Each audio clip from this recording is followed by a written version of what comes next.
Hey everyone, in Fodder School, I'm here today to do a quick little video on this YouTube hop about all the wonderful lessons that we all did this year so far.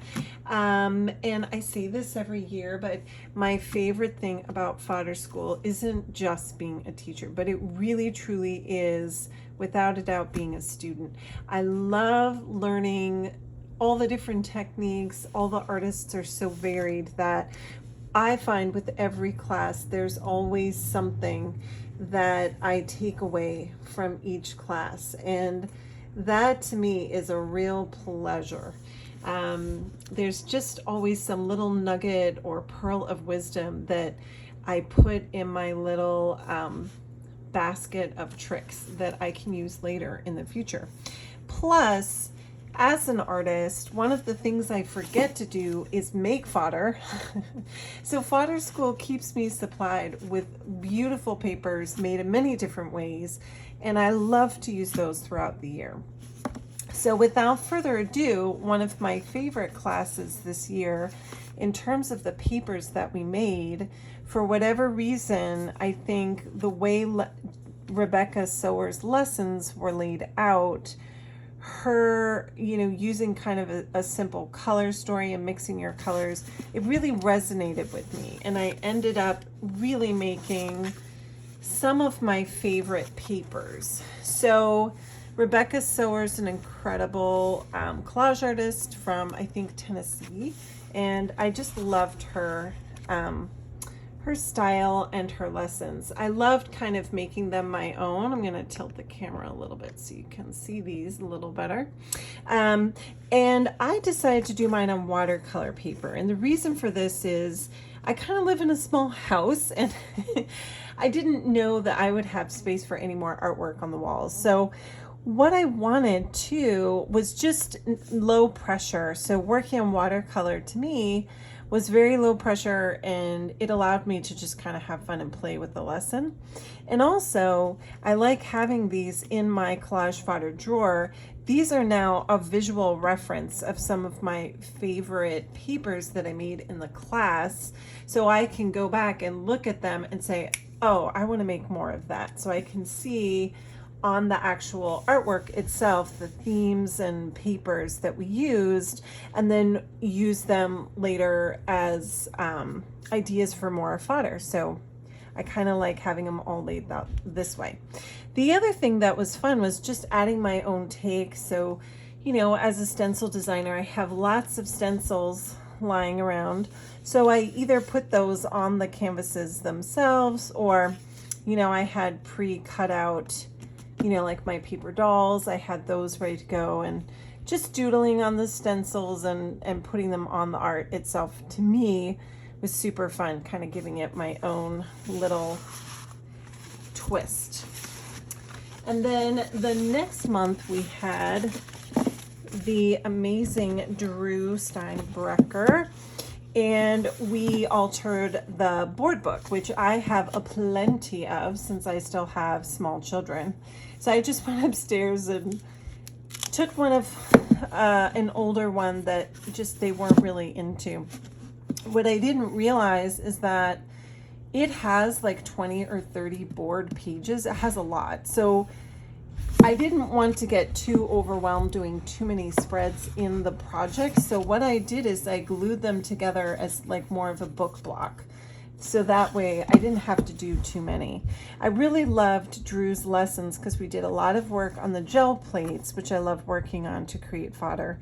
And I don't do it often enough because it really is such a great paperweight. When you're working with like deli papers and much thinner papers for collage, I always end up with like cardstock for collage, which is not ideal at all. And I loved his themes of, kind of removing paint to make patterns. It was super fun. And, just the layouts themselves were super fun. So I had to add, words. That's kind of a big thing for me. It doesn't feel finished without words. And I added some Tim Holtz paper dolls because those, to me, I like, vintage imagery, and I like the contrast with modern kind of images and patterns. So I like to put those on there. I did put some of my own stencil images in here, but for the most part it was more my wording, and then a lot of Tim Holtz stuff and just doodles, adding more doodles to the actual pages. So I did that a lot here, adding words and marks and really kind of making it my own. So loved this class. Next we had Wendy with her amazing card class, and to me that was one of the funnest classes because I'm not really a card maker, and at this point there's a lot of opportunity for me to use cards in ordering, you know, like my shipping orders or just corresponding with other artists. So this class to me was such a perfect way to create these beautiful collage cards. Plus I loved the idea that I could use really small scraps to make these animals and bugs that Wendy had in her stencils, which were super cute. And I loved her jar design, so I kind of copied a lot of her little motifs on mine because I just thought they were so beautiful. And then of course I kept going because I just had so many scraps. I'm like, oh my gosh, I can keep doing this. I actually had a whole pile of these and they're kind of gone now because I've been using them, which is great because that has been one of my craft illusions this year. I would like to have more of this stuff on hand to use. And I loved making the envelopes. These just make me feel so grown up and mature to have like real handy, handmade, beautiful lined envelopes. The only problem with mine is that I chose cardstock for the envelope that was just super, super thick. So it didn't fold as well as I would have liked. And also, I think I made them upside down. So I think this is supposed to be, I have a little envelope template that I've had for years and years from like Paper Source. And it didn't occur to me that this is kind of how it's supposed to go. And the pointy part is the flap, but it's fine. I think they still turned out great. And they're just gorgeous papers that we made in that lesson. So loved, loved, loved Wendy's lesson. And I love when stuff is really practical too, because I really like to use what I make. So to me, that was like a huge bonus to kind of have something that was really practical. The next person we had was the lovely Liz, who is just so charming and sweet, and I admire her. I think I have really been watching her for a couple of years now on Instagram. I just love her style and her papers, her bookbinding abilities. I just love this class. So I had a lot of fun using the papers that we made with the iron impressions, but then kind of playing with those and cutting out shapes and things like that. And I kind of made my pockets to be like I have a little vase here with flowers. I was using all my cardboard scraps and adding them. I was very fortunate that before this lesson earlier in the year, we had bought a refrigerator and it was wrapped in this really thin corrugated paper. It was corrugated already. So I rolled up a whole bunch of it. I was like, this is gonna come in handy for our projects. And of course, when I saw Liz's final project, I'm like, I know what I can use. The paper that has been sitting. And I just loved making these little pockets with all the scraps and adding those in there and making these little clusters. And of course, like I wanted to put my own spin on it, so I put some of my little people and animals and things like that on here. So I love this concept. I think I might even come back and do another one because it was just so fun. I absolutely loved it. And I have more of this stuff, so I just might be making another one of these. Next we had Lucy, who really took me out of my comfort zone to do the whole encaustic series.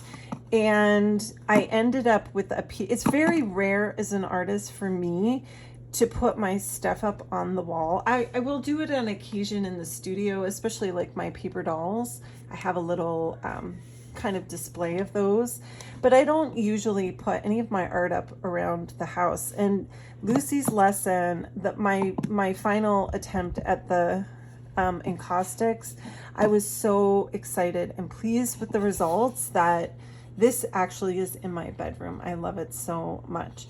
And I just love the translucency of the wax on top of the layers. I didn't know you could stamp on wax. I really took away a lot of cool information from this class. And again, this is another class where I made some of my favorite papers.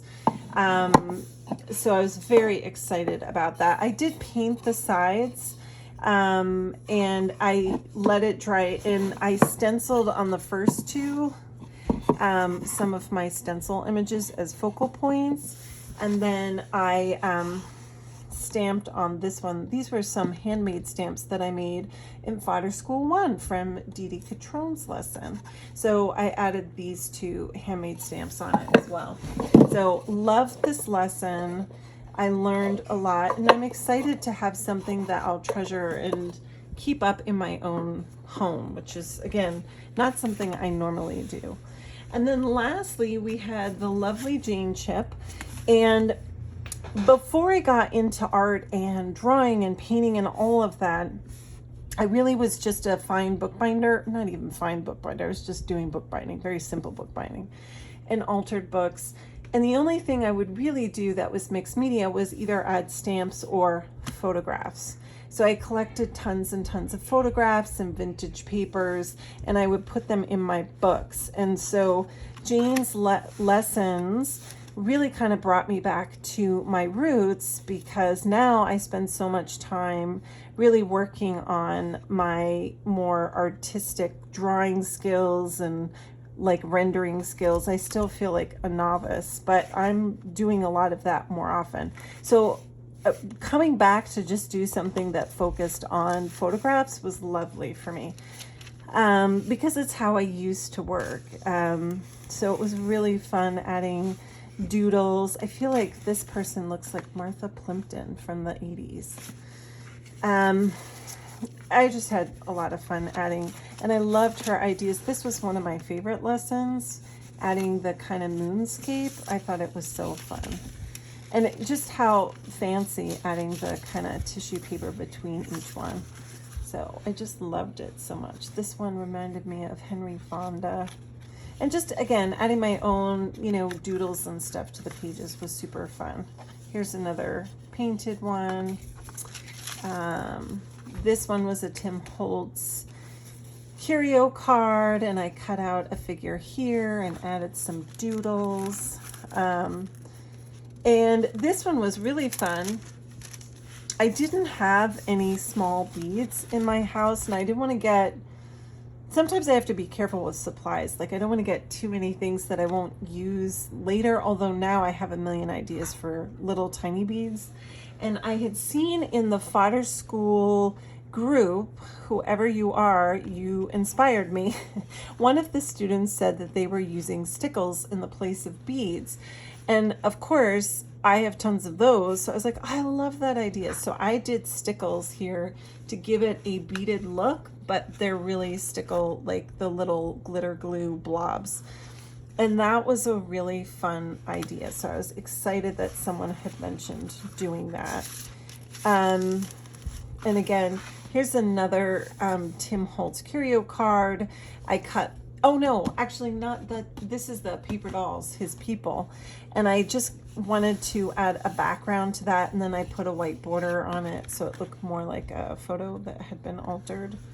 So, and of course, like this, the photo image transfers was something that I don't do often enough, and I was really pleased with the results.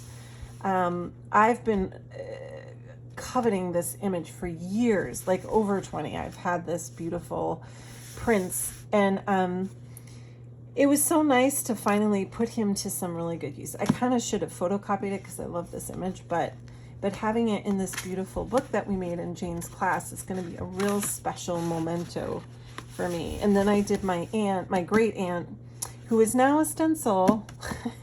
I have many photos of her, so I took her photo and put her on here too. So I loved that, having her on here. It just makes it that much more special. As Jane had said, you know, if you can find imagery from families, it just makes it a little bit more personal to you. So, and then I just use watercolor paper and stencils and stuff. Just, I love using that for book covers, so that's what I did. But loved this class. So already, I mean, every year, I say this every year, but having all these projects at the end of the year is so meaningful to me, because for me, I've never been a scrapbooker or anything like that. These are the things that, these mementos are how I mark time. It's how I remember what was going on in my life at the time. And it just brings me so much joy. So I really hope you enjoyed going through these with me, and I can't wait to hop on and watch some of the other flip throughs with some of the other teachers and students. And I can't wait for the next 6 months. We're already in April at this filming, and I'm loving Dory Patrick's lesson. So I hope at the end of the year we could do another one of these for the last 6 months or for the whole year, either way. But thanks for watching, and I'll see you again real soon.